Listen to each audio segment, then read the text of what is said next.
Julian, when people first get tinnitus, all they want to do is sit and listen to it in a dark room, monitor it. It's hard not to, especially with intrusive, severe tinnitus.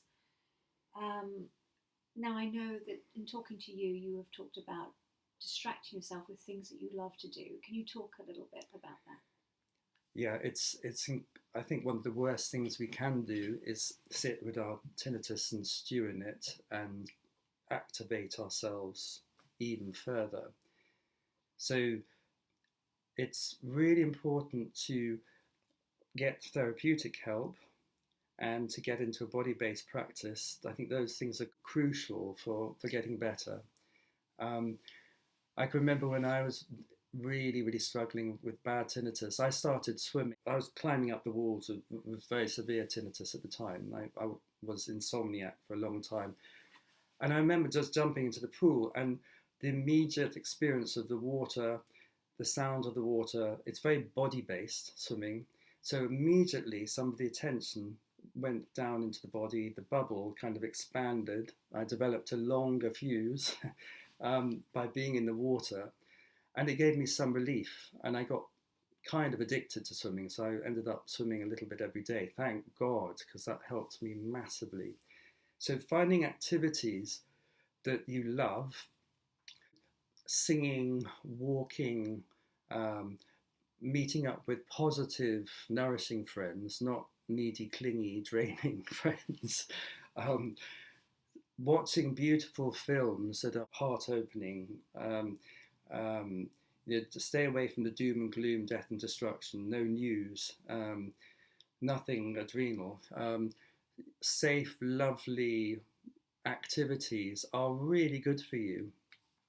Um, so for me, it was a very important turning point when I started really looking after myself and showing tender, loving care towards myself. I would have baths with candles, beautiful music, and I'd create this kind of like spa-like experience in my own home every evening, which I'd end up looking forward to every day. Um, and just doing really, really gentle, peaceful things. It really did add up to a lot. It doesn't seem like very much at the time, but if you really look at what you're doing, how you're living your life, how you're driving yourself, how you're freaking yourself out, do you really want to be hanging out with very negative messages with tinnitus or very stressful people? Your nervous system is going to feel much, much better when you feel safe, loving, in relationship with things that are trustworthy, predictable, um, nourishing. So think very carefully about the activities that you do. I will be so bold as to say that if you get regular body-based therapy, if you learn a body-based practice like yoga or Tai Chi, and you really start looking after yourself with your daily activities, you will get better. It's just a matter of time. Um, I, I see this time and time again with my clients. The ones that get better have regular help, take on board that they need to start looking after their own bodies and nervous systems with a body-based practice, and they they maybe make some changes in their normal habits that are much healthier and more nourishing.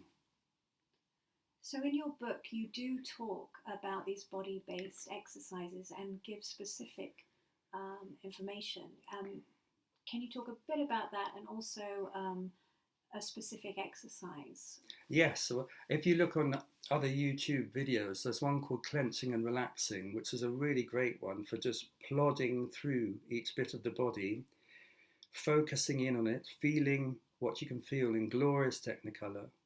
So feeling the weight, the temperature, the position, the, the, the actual quality inside that part of the body. And then you clench and relax it. And then having moved it, you notice if there's any reaction afterwards. So you start off at your feet and you work through the body, and with each bit of the body, feeling, moving, and then noticing any reaction. Do look at the clenching and relaxing video for more specific details. This practice will just focus you on your body experience.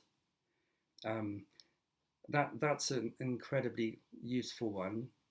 There's another one, my favorite, is the running commentary technique, where you sit back or you lie back and you just describe out loud what you're feeling in the body. And you don't know what you're going to feel next. Maybe it's a tickle here, or a twinge there, or a slight ache there. But you just stay with whatever comes up in the body. A bit of a headache here, then you can feel a slight ache down in your foot. And you actually vocalize this. Yeah, saying it out loud. You don't have to, but it's much better, because focusing on speech takes a lot of attention, a lot of focus, and we're very good at speaking, most of us. And to actually say out loud what you're feeling in the body can cut through this mental theatre of rubbish that we carry around in our heads, which is totally unhelpful. The head is not going to help you with tinnitus. Yes, of course, the hyperactivity that drives tinnitus is also the thoughts that drive it. It comes from the same place. Yes. The running thoughts and all this worry. Twitter Yes. is really not helping. So to have a practice where you can cut through that and actually hear your own voice saying, I can feel an itch on my lower right leg. You can hear that, so that's already cutting through the tinnitus. And the practice is to feel what's in the body. And what's brilliant about saying it out loud is if you go off on one, if you go off on a daydream, you'll stop talking, so you can catch yourself quite quickly. Suddenly, if the room goes quiet, it's because you've lost your thread. Don't worry about it, but then just go back to voicing out loud the next thing that you can feel in the body. And if you do this for half an hour, the first 5 minutes might be quite difficult, because you'll be racing and buzzing in your head, lots of millions of thoughts flying around.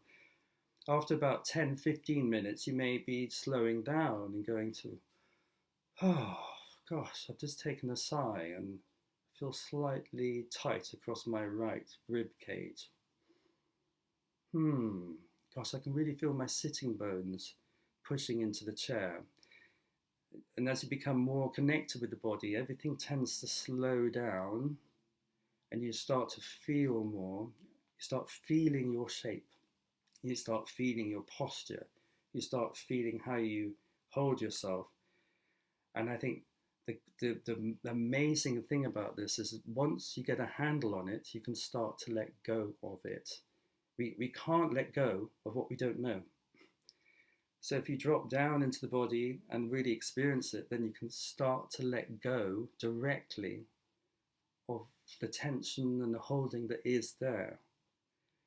So that's the running commentary video. You can see that on YouTube. One last one is a mental one. When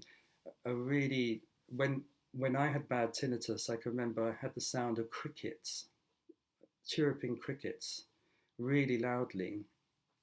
And so I imagined in bed, because I couldn't sleep, I just went into this I really used my imagination to imagine I was in Italy. I was in this beautiful mountainside, lovely hot summer sun, and the crickets were chirping all around me, and I imagined the hot sun shining on my body, and I could hear my favorite Italian music. I used to live in Italy, and the certain things I really love about it. And actually, I dropped into a sort of an exhausted, semi-sleep-induced stupor, or this like Italian dream, where the crickets of my tinnitus actually became a positive part of my dream, and I fell asleep and had a lovely dream about Italy. And so we can play around with our auditory imagination. We say that our mind's eye, but we've got a mind's ear as well. So now, of course, many people's tinnitus is not just crickets. It can be horrible, intrusive nasal noises. That is a gamut of awful, intrusive noises. So there is another audio game about hearing a singer. Yes, something I discovered quite by accident. I was sort of thinking about how to help people with tinnitus while I still had tinnitus. And I was imagining lovely sounds, Because if we can bring in positive auditory sounds or imagine positive auditory sounds, this is incredibly helpful for tinnitus, which is quite a disturbing one. And I can remember I was sitting just thinking about all the lovely sounds. One of them was a rainforest and a storm, and then the rivers filling up, and then this waterfall cascading with water. And I imagined the waterfall in front of me, then beside me, and then behind me, and then the raindrops all around. And I suddenly realized that with my imagination, I could actually really like imagine loudly this sound, remembering it from my past experience, and that could kind of mask out the tinnitus. And I had a lovely Cleo Lane experience.